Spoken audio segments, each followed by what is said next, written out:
Não, não deste último carnaval, mas não sei por que este me transportou para a minha infância e para as quartas-feiras de cinzas nas ruas mortas onde esvoaçavam despojos de serpentina e confete. Uma ou outra beata com um véu cobrindo a cabeça ia à igreja, atravessando a rua tão extremamente vazia que se segue ao carnaval. Até que viesse o outro ano. E quando a festa ia se aproximando, como explicar a agitação íntima que me tomava? Como se enfim o mundo se abrisse de botão que era em grande rosa escarlate. Como se as ruas e praças do Recife enfim explicassem para que tinham sido feitas. Como se vozes humanas, enfim, cantassem a capacidade de prazer que era secreta em mim. Carnaval era meu, meu.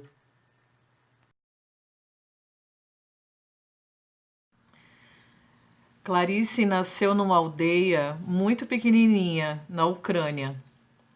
E por conta de uma perseguição política aos judeus na época, os pais dela tiveram que fugir de lá. Então eles atravessaram a Europa, ela nas costas do pai, porque ela era bebê, a mãe e as irmãs mais velhas. Então todos atravessaram a Europa e cruzaram o Atlântico e foram para Maceió, onde eles tinham parentes. Né? Ficaram um pouco tempo em Maceió. Parece que não deu muito certo a situação deles lá, então eles optaram por ir para Recife. E em Recife,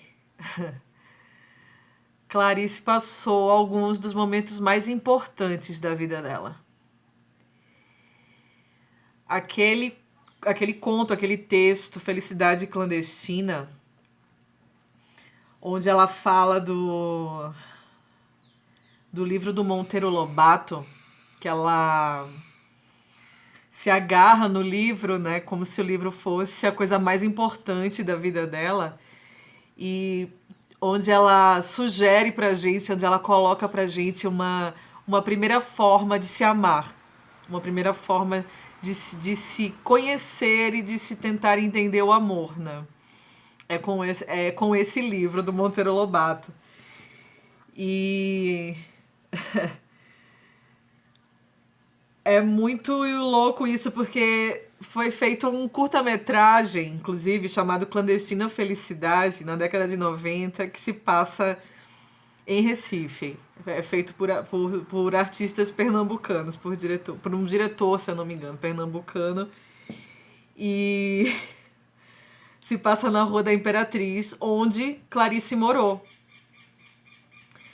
E o que foi que aconteceu lá em Recife, nessa época?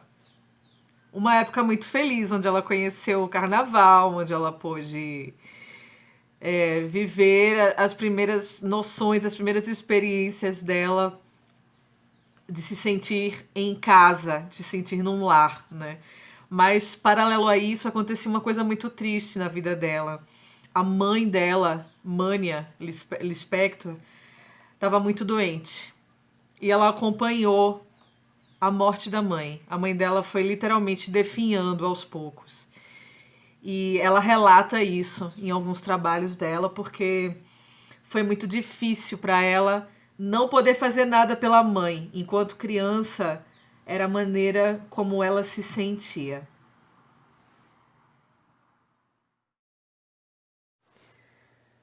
No entanto, na realidade, eu dele pouco participava. Nunca tinha ido a um baile infantil, nunca me haviam fantasiado. Em compensação, deixavam-me ficar até umas 11 horas da noite à porta do pé de escada do sobrado, onde morávamos, olhando ávida os outros se divertirem.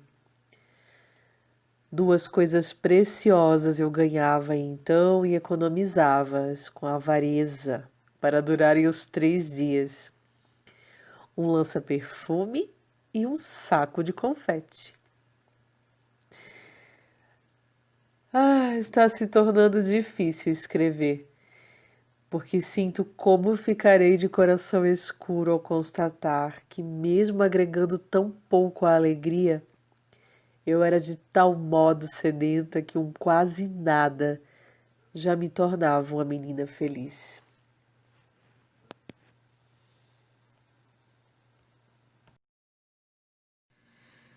Quando a gente fala da obra de Lispector, fica muito difícil a gente separar a vida dela do que ela escreve. Primeiro porque Clarice ela não se considerava uma escritora. Ela não gostava disso, de ser chamada de escritora, para poder manter a liberdade dela. Isso é uma fala que ela dá para o jornalista Júlio Lerner numa entrevista muito conhecida, um dos poucos registros visuais que a gente tem dela. E a vida dela fica imbricada nas palavras. Então, ela é uma autora que tece pela realidade do que ela vive, do que ela sente, um mistério que chama a gente para uma decifração. E é isso que é tão instigante na obra de Clarice. A gente fica tentando entender e desmistificar o que está por trás das palavras dela. E isso desafia a gente.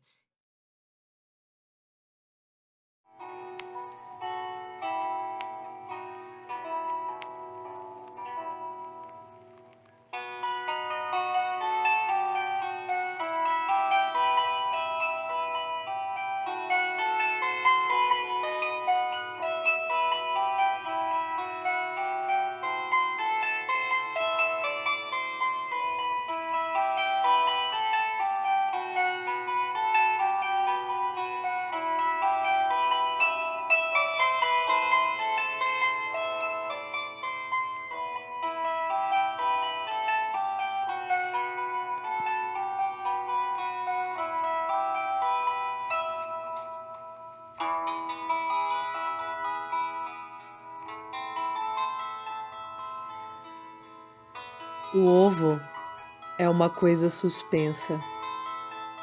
Nunca pousou. Quando pousa, não foi ele quem pousou. Foi uma coisa que ficou embaixo do ovo. Olhe o ovo na cozinha com atenção superficial para não quebrá-lo. Toma o maior cuidado de não entendê-lo. Sendo impossível entendê-lo, sei que se eu o entender é porque estou errando. Entender é a prova do erro. Entendê-lo não é o modo de vê-lo. Jamais pensar no ovo é um modo de tê-lo visto. Será que sei do ovo? É quase certo que sei. Assim, existo, logo sei. O que eu não sei do ovo é o que realmente importa. O que eu não sei do ovo me dá o ovo propriamente dito. A lua é habitada por ovos. O ovo é uma exteriorização. Ter uma casca é dar-se. O ovo desnuda a cozinha, faz da mesa um plano inclinado. O ovo expõe. Quem se aprofunda num ovo, quem vê mais do que a superfície do ovo, está querendo outra coisa. Está com fome. O ovo é a alma da galinha. A galinha desajeitada. O ovo certo. A galinha assustada. O ovo certo. Como um projétil parado. Pois ovo é ovo no espaço. ovo sobre azul. Eu te amo, ovo. Eu te amo como uma coisa nem sequer sabe que ama outra coisa.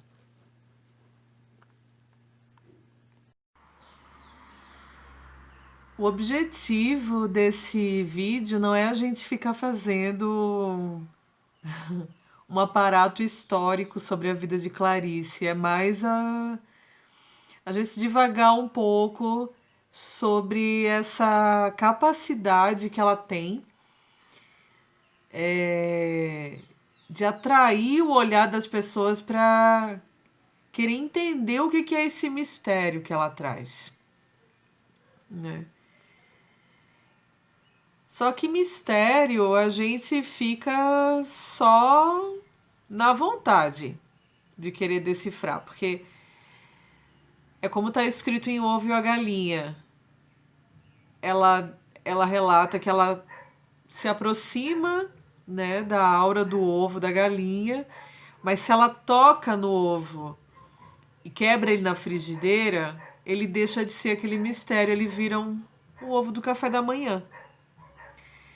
Então, a gente fica o tempo todo querendo se aproximar dessa aura. E um dos biógrafos mais polêmicos de Clarice, o Benjamin Moser, que é judeu e que trouxe à tona toda essa questão da decifração de Clarice e as relações dela com o judaísmo e com a escrita dela, que teria a ver com essa ligação ancestral que ela teria, né, com a etnia. Porque mesmo que ela não exercesse, não declarasse, né, que ela era judia, ela era judia. A aldeia onde ela nasceu, a cidade, uma cidadezinha, o número de habitantes está aqui, ó, em Clarice Fotobiografia. É da Nadia Gottlieb, esse livro. Então, essa aldeia chamada Tchetchelnik foi fundada no século XVI. E ela partiu de uma população de 500 pessoas para, na época que Clarice migrou, tinha em média 10 mil pessoas. E parece que depois da Guerra Civil, essa população caiu ao dobro, assim. Quase a metade. Então, ficou uma média de 6 mil pessoas lá, né? Todos de origem judaica. A aldeia praticamente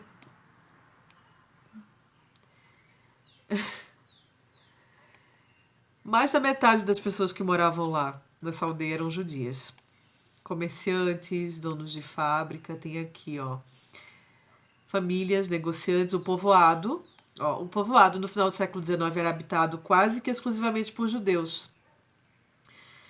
Dos seus 2.400 residentes, 93% eram judeus. Em 1910 moravam ali 10 mil habitantes, distribuídos em artífices, empresários e negociantes. Em 1920, quando a família Lispector passou por Tchetchelnik, a população da aldeia já estava decrescendo. Dos quase 9 mil habitantes em 1914, passou a ter 2 vezes menos habitantes em decorrência da Guerra Civil, de 18 a 21.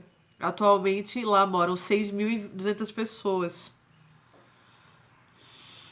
Se no início dos anos 90 lá havia 70 judeus, por volta de 2002 havia apenas 3. Nossa. Então houve, assim, uma perseguição em massa. Inacreditável. Essas pessoas migraram para todas as partes do planeta.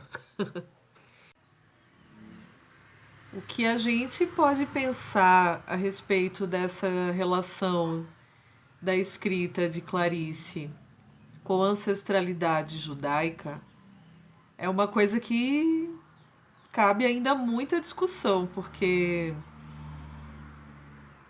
isso não está apaziguado de forma alguma. Isso foi lançado, né, pela biografia do Moser, e eu acredito que com certo entusiasmo da parte dele, assim, ele é entusiasmado, né, com o que, com o que ele escreveu. Eu assisti uma palestra dele na Feira do Livro em 2010 e ele fala isso. Ele falou isso, como que uma mulher que parece uma madame toda bem arrumada, fina e polida, parece falar como um rabino na escrita dela. Ele relatou isso, porque essa decifração que ela provoca, essa vontade de decifrar, e esse mistério que ela traz, essa mudez que ela traz, não só na figura dela como pessoa, mas também em alguns personagens que ela tem. Teria alguma relação com essa questão do judaísmo. Caberia pesquisar mais a respeito. Conhecendo um pouco de Cabala, eu diria que ela se aproxima disso sim. Só que a Cabala, ela não é um estudo só dos judeus, né? Ela não é um estudo só dos judeus. E o entendimento da Cabala sobre a criação não é apaziguado também entre os próprios judeus. Então é por isso que caberia muita discussão a respeito do que ele coloca na biografia. Eu não acho impossível, sinceramente. Eu não acho impossível, mesmo que ela não tenha exercido o judaísmo, mesmo que ela tenha trazido isso à tona, né? Eu acredito que a gente coloca aquilo que a gente é. E Clarice veio de uma família judia. O pai era judeu, a mãe era judeu, a aldeia, a cidade onde ela nasceu era composta por judeus. Ela teve que sair desse lugar para poder sobreviver. Então isso não é qualquer coisa.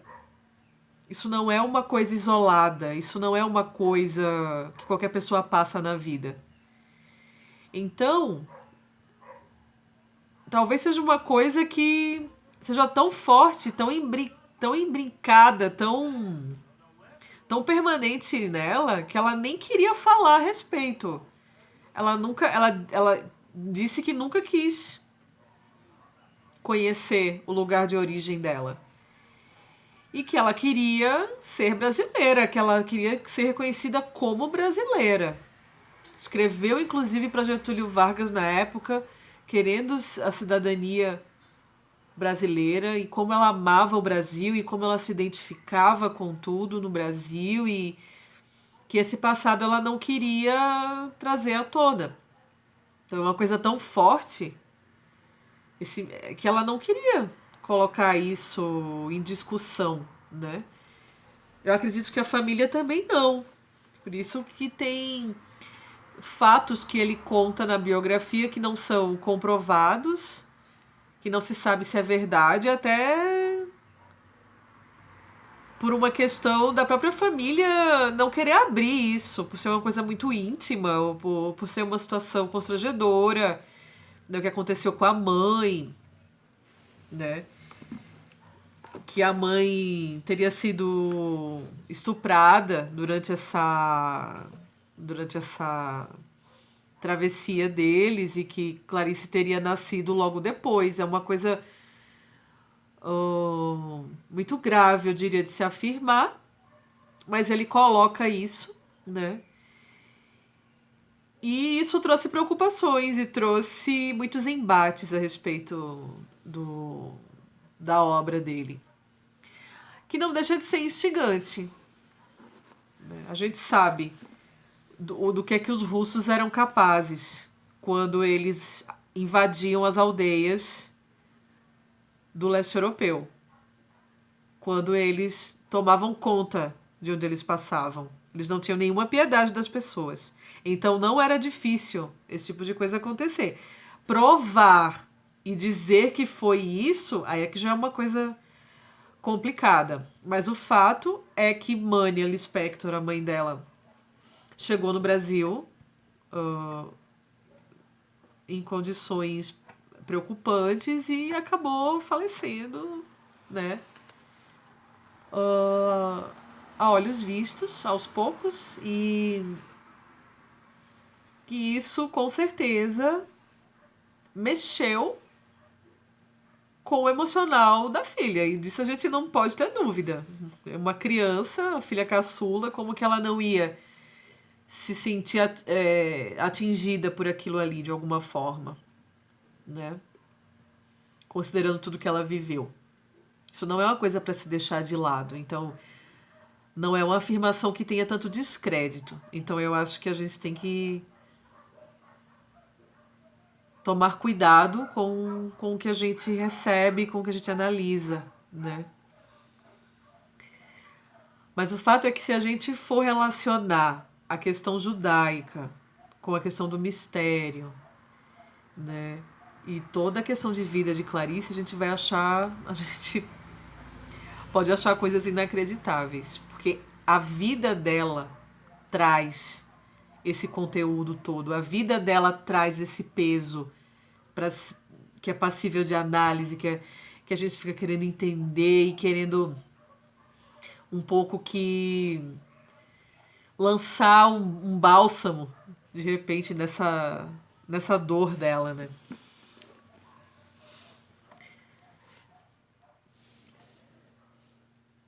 Muitas coisas que me aconteceram tão piores que estas, eu já perdoei. No entanto, essa não posso sequer entender agora. O jogo de dados de um destino é irracional? É impiedoso.